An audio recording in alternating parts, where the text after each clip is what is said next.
Bonjour madame. Bonjour monsieur, en quoi puis-je vous aider? Je recherche une demoiselle, et on m'a dit qu'elle est ici. Comment elle s'appelle? Rebecca. Effectivement, elle est hospitalisée ici, cela fait maintenant 2 semaines. Elle dit être orpheline de père et de mère. Jusqu'à présent aucune de ses factures de sa prise en charge, ni de ses soins n'a été réglée. La facture s'élève à combien? Hier, ça nous faisait 950 000 francs, aujourd'hui ça nous fait 1 150 000 francs. Il n'y a pas de problème, je règle les factures. D'accord monsieur, je vous emmène dans le bureau du docteur. Vous êtes qui pour cette jeune fille? Elle ne me connaît pas, mais moi je la connais. C'est grâce à son père, je suis ce que je suis aujourd'hui. Je vis au Canada depuis 15 ans, je suis rentré au pays il y a 2 semaines de cela. Depuis mon arrivée, je recherche cette jeune fille, et mes recherches m'ont emmené ici. Cela fera bientôt aussi 2 semaines qu'elle est dans notre clinique. Elle a fait un accident et on devrait l'opérer, nous l'avons fait grâce à Dieu, elle commence à se rétablir. Seulement depuis lors, aucun de ses parents n'est venu lui rendre visite. Il y a un homme qui s'est présenté comme son fiancé, depuis qu'il a quitté la clinique il n'est plus revenu. Toutes nos tentatives pour le joindre pour avoir son autorisation avant de l'opérer, ou pour régler la facture ont été vaines. Son histoire m'a beaucoup touché. C'est la vie, on n'y peut rien. Je peux la rencontrer? Bien sûr, j'informe l'infirmière, elle va vous y emmener. Merci beaucoup monsieur, pour tout ce que vous avez fait pour elle. Je vous en prie, c'est mon travail. J'ai été chez Joseph, comme tu me l'as demandé. Franchement, je suis déçu de Joseph et de Vanessa. Joseph et Vanessa sortent désormais ensemble, Vanessa vit désormais chez Joseph. C'est vrai ce que tu me racontes? Pourquoi vais-je te mentir? Vanessa ne m'a jamais inspiré confiance. Donc depuis tout ce temps, je marchais avec mon ennemi, se faisant passer pour ma meilleure amie. On ne finira jamais de connaître l'être humain.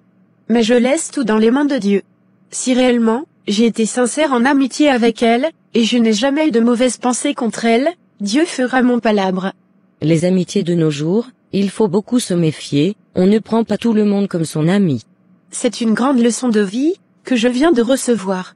Quant à Joseph, si réellement je l'ai aimé de tout mon cœur, et que pour lui j'étais prête à tout, je le laisse avec Dieu. Joseph, il m'étonne beaucoup. Quelqu'un qui porte un prénom biblique, et il se comporte comme un démon. Certains parents doivent savoir bien choisir le prénom de leurs enfants.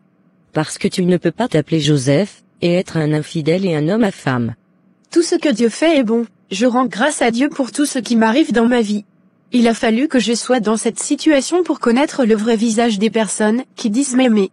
Pour les frais de l'hôpital, je n'ai pas pu l'en parler tellement que j'étais énervée, mais j'en ai en parlé à mon père, il va nous aider et j'ai informé aussi l'école dès demain nous allons commencer les cotisations. Julienne, merci beaucoup pour tout ce que tu fais pour moi, je ne cesserai jamais de te remercier. C'est dans les difficultés qu'on reconnaît ses vrais amis. C'est la vie, on doit s'attendre à tout. Effectivement. Je vais te laisser, je dois aller à la répétition à l'église, quand je finis je passerai te voir. D'accord, merci beaucoup pour tout. J'ai une bonne nouvelle pour vous. Votre facture a été réglée.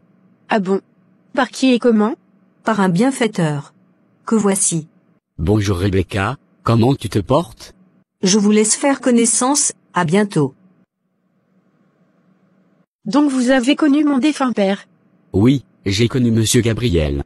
À l'époque, tu avais 5 ou 6 ans, nous habitions le même quartier, ton père était quelqu'un de généreux. Je venais d'avoir le bac et j'ai obtenu une bourse d'études pour le Canada, lorsque j'ai obtenu mon visa, je n'avais pas les moyens pour m'acheter un billet d'avion. J'ai contacté ma famille, mes oncles, mes tantes, personne n'a voulu m'aider. C'est ainsi que j'ai contacté votre père, il était très content pour moi, et il a décidé de m'acheter le billet d'avion, et le jour de mon voyage il m'a remis de l'argent de poche. J'ai coulé les larmes ce jour, puisque je n'avais plus d'espoir, mais grâce à ton père j'ai pu réaliser mon rêve d'étudier au Canada. Et c'est grâce à lui, que je suis ce que je suis aujourd'hui. Je finirai jamais de lui dire merci. 5 ans plus tard, j'avais obtenu mon diplôme, je suis revenu pour les vacances, je suis allé dans notre ancien quartier, et on m'a fait savoir que ta mère et lui sont tous restés dans un accident de la circulation, et que toi tu vivais désormais avec ton oncle. Effectivement, je vivais avec mon oncle, mais lui et sa femme me maltraitaient, j'ai dû quitter chez eux pour me louer une chambre. Je suis vraiment désolé pour tout ce qui t'est arrivé. Actuellement, tu fais quoi comme activité pour t'en sortir? Je suis étudiante, j'aurai ma licence cette année. Je suis vraiment fier de toi, malgré tout ce que tu as traversé. Tu n'as pas abandonné tes études.